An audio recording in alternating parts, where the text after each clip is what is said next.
Good morning student, मैं Vineet Kumar from lucky senior secondary public school.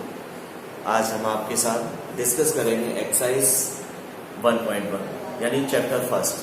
इसका introduction हमने पहले ही करा दिया था, तो आ जाइए एक्सरसाइज 1.1 एनसीईआरटी क्लास में। तो देखिए, सबसे पहले हमने कंसेप्ट बताया था, उसको अच्छी तरह से वीडियो को ऑब्जर्व करें, समझें, उसके बाद एक्सरसाइज करें। तो देखिए क्वेश्चन कह रहा है is zero a rational number, क्या जीरो रेशनल नंबर है? तो देखिए रेशनल नंबर की डेफिनेशन बताई थी, जो number P Y Q form में होते हैं वो सभी रेशनल होते हैं। तो जीरो, तो यस एग्जाम्पल देखिए हम क्या कह रहे हैं, जीरो रेशनल है कि नहीं, और रेशनल की डेफिनेशन है पी वाई क्यू फॉर्मेट में जो नंबर लिखे जाते हैं वो सभी रेशनल होते हैं। तो 0/1, 0/2, 0/3 etc। तो हम पी वाई क्यू फॉर्म में लिख सकते हैं, और हमने एग्जाम्पल भी दिखा दिया, हमने आंसर में यस लिख दिया। अब आता है second, find 6 rational number between 3 and 4। B है हमारे पास नंबर कौन कौन से हैं, 3 and 4, 3 and इनके बिटवीन नंबर निकालने हैं हमें कितने, 6 रेशनल नंबर। तो बिल्कुल आसान है, देखिए 6 रेशनल नंबर निकालने हैं तो हमें डिनोमिनेटर सेम करना है। तो डिनोमिनेटर ऑलरेडी सेम है, तो 3 = 3/1। तो 3 और 4 के बीच में नंबर नहीं हमें दिख रहे हैं, लेकिन रेशनल और इरेशनल इन 3 और 4 के बिटवीन इनफाइनाइट नंबर में होते हैं। जब इसमें इनफाइनाइट होते हैं हमें चाहिए ओनली कितने, 6।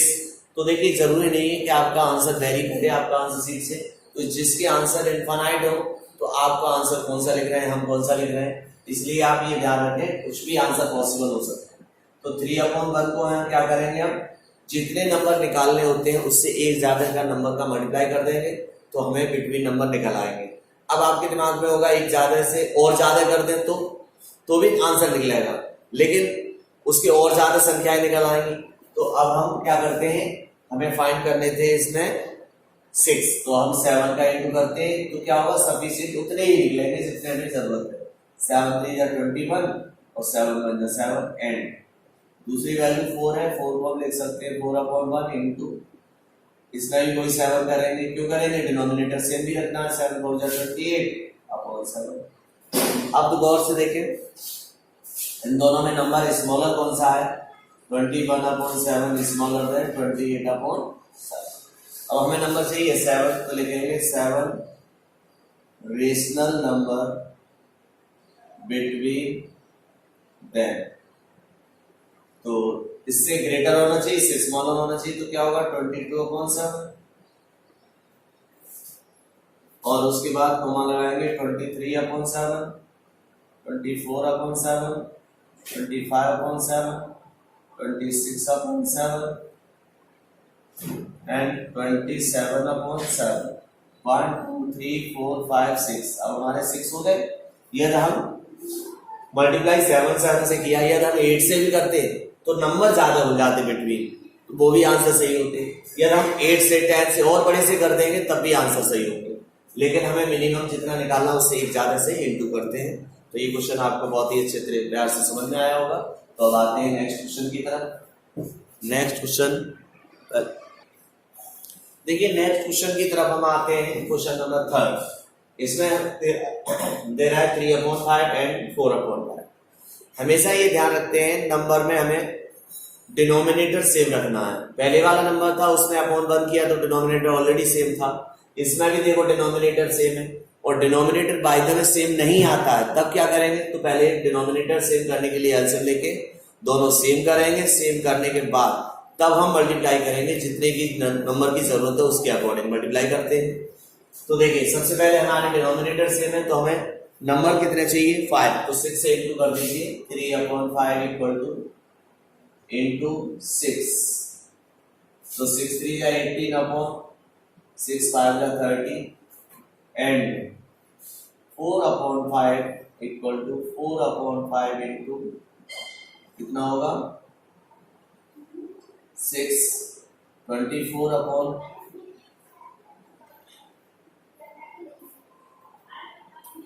6 5 30।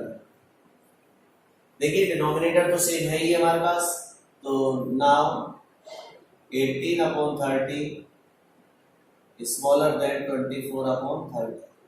हमें नंबर बिटवीन चाहिए, तो 18 से ग्रेटर होना चाहिए, 24 से स्मॉलर होना चाहिए। तो लिखेंगे हम 5 रेशनल नंबर बिटवीन देन। तो 19/30, 20/30, 21/30, 22/30, 23/30। हमें 5 चाहिए, 1 2 3 4 5। क्वेश्चन हमारा कंप्लीट हो गया। मुझे उम्मीद है आपको समझ में आया होगा। तो नेक्स्ट क्वेश्चन की तरफ चलते हैं। देखिए नेक्स्ट हमारे क्वेश्चन 4 है। 4th क्वेश्चन में ट्रू फॉल्स है।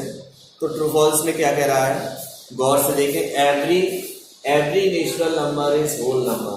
तो ये तो छोटी क्लास में भी आपने पिछली क्लास में पढ़ा था। नेचुरल नंबर कौन से होते हैं, स्टार्ट 1 से होते हैं, होल नंबर 0 से स्टार्ट होते हैं।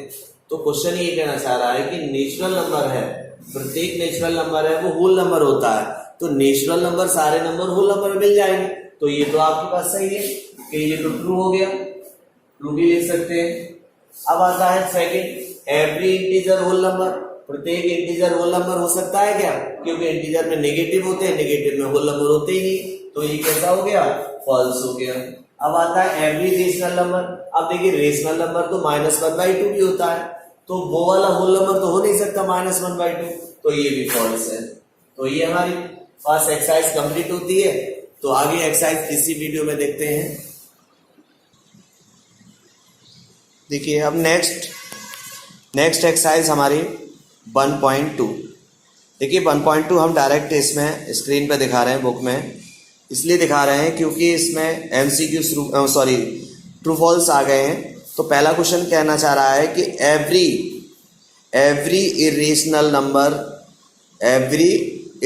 Number are real number. तो every irrational number real number है। तो इरेशनल क्या है, इरेशनल एक पार्ट है रियल का। कहने का मतलब रियल नंबर एक ऐसे फादर है और रेशनल और इरेशनल एज ए सन है। तो ये कह रहा है प्रत्येक इरेशनल है वो रियल होगा। ये बात सही है। तो पहला कैसा हो जाएगा, ट्रू हो जाएगा। अब सेकंड कह रहा है every point on number line is of the form root form. ये कहना चाह रहा है कि प्रत्येक पॉइंट होता है नंबर लाइन पर वो कैसा होगा, रूट की फॉर्म में होगा। तो बताइए जो नंबर लाइन पे हम जो वैल्यू पढ़ते हैं, नंबर लाइन पे पॉइंट रिप्रेजेंट करते हैं, तो हम डेसिमल में भी दिखा सकते हैं, पॉइंट अपॉन में भी दिखा सकते हैं। तो ये कहना चाह रहा है सिर्फ रूट फॉर्म में होता है। तो ये भी कैसा हो गया, सेकंड वाला आपका फॉल्स हो गया।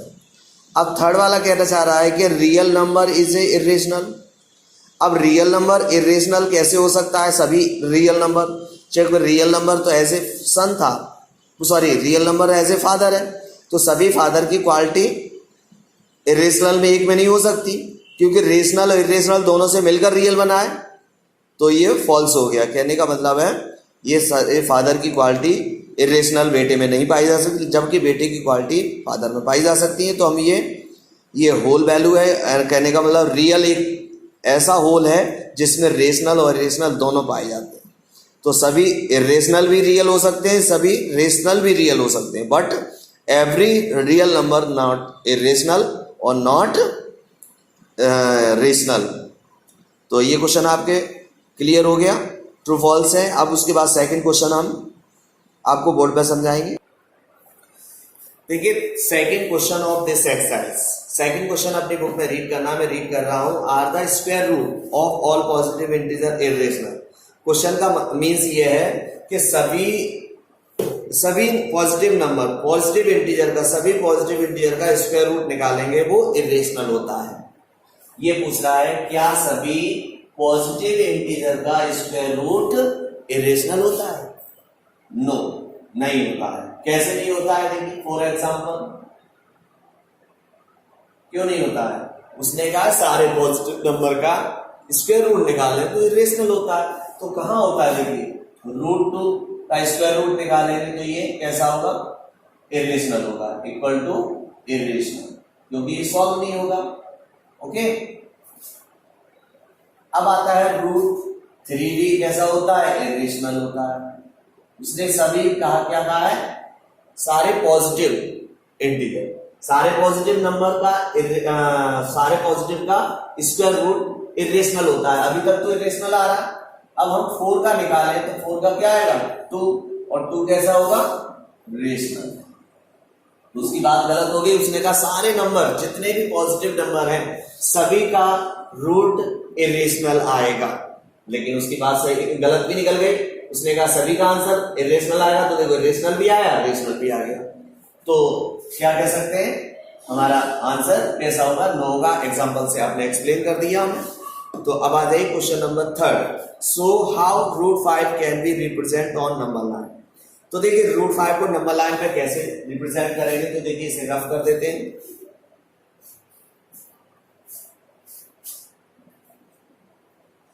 थर्ड, रूट 5 को नंबर लाइन पे शो करना है, तो देखिए इसके लिए डायरेक्ट भी कर सकते हैं और एक स्पाइरल मेथड भी है।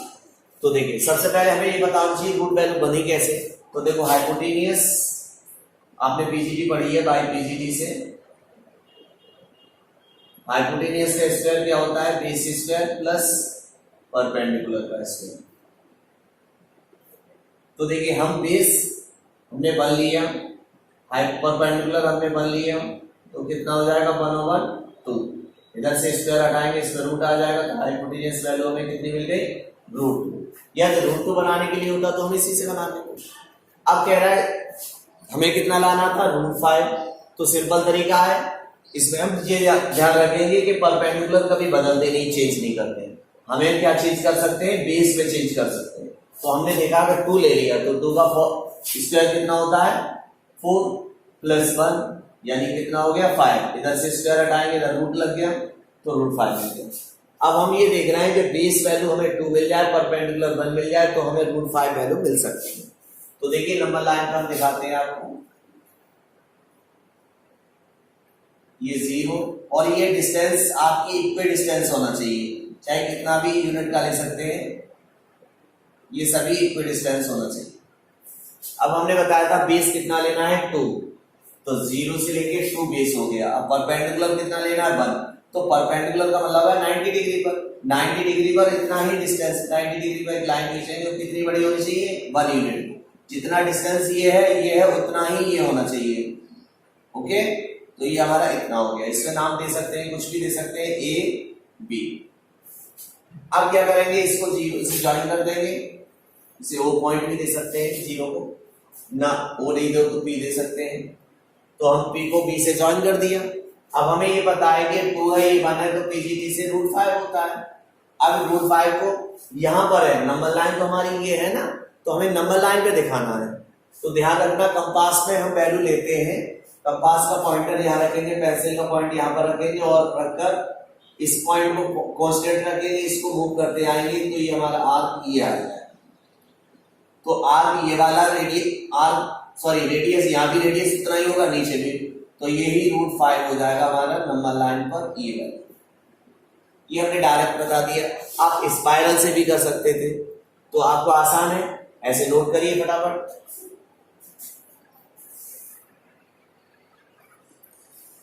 हाँ देखिए, एक्सरसाइज 1.1 और 1.2 हमारी कंप्लीट हो गई है, और आज के लिए बस इतना है। Good bye student. वीडियो बहुत अच्छी लगी हो तो आप लाइक करें, शेयर करें और चैनल को सब्सक्राइब करें।